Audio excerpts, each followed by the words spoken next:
Dekat ego lifting sebenarnya boleh membina otot. Dia punya pros and cons. Ego lifting guys. Yang pertama sekali, nama pun dah ego.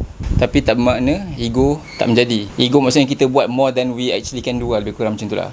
So bila kita buat lebih daripada apa yang kita usually mampu, kita akan guna tubuh ataupun muscle lain tau. For example, bicep curl sahaja.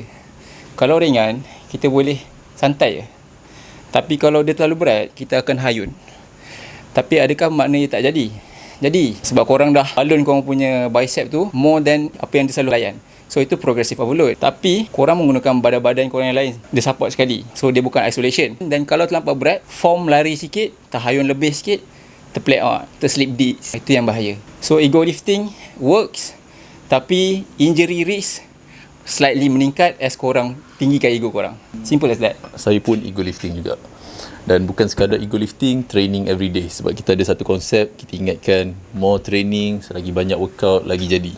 Tapi sebenarnya tak. Bila kita workout terlampau banyak, first kali, kita tak ada masa untuk recovery. So, badan baru nak recover, kita hantam dia lagi. Kan? So, kita sebenarnya sabotage kita punya progress. So after 5 tahun, 6 tahun saya training, baru saya start focus on recovery. So surprisingly, more rest, tapi ada training, badan lagi jadi. Tapi kalau korang tak start training langsung, it is not the right time untuk korang maximize recovery. Sebab korang memang banyak rest. Okay, so ada orang tanya kat sini, dia kata tips fat loss, bukan weight loss. Okay, so how to achieve this fat loss? Focus on losing fat instead of just losing weight.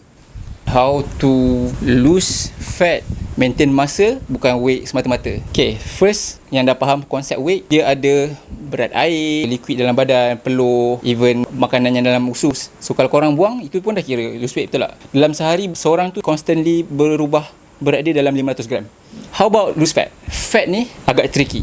Kalau korang go slightly below maintenance, korang go calorie deficit, keep badan korang aktif dengan ada exercise, keep badan korang berisi dengan protein. Protein ni dia akan hold your muscle, akan build your muscle. Kat sini dia akan maintain korang punya muscle sebanyak yang mungkin, dan dalam masa yang sama korang akan lose fat. That's actually how you lose fat without losing weight yang lain-lain lah.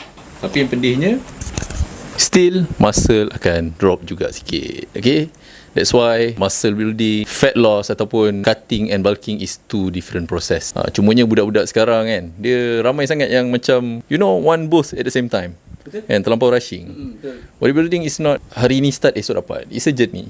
Santai.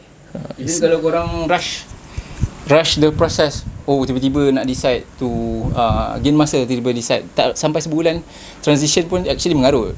So why not just korang build the muscle, santai dulu build muscle. Once korang dapat size yang desirable, yang korang rasa macam size ni dah besar ni, dah cantik ni, then korang dropkan sikit korang punya calorie, korang akan see the magic.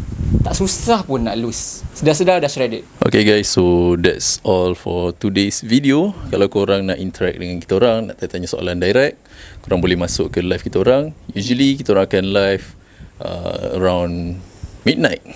Malam ada, midnight. pagi ada. Okay, so that's all. Thanks for watching.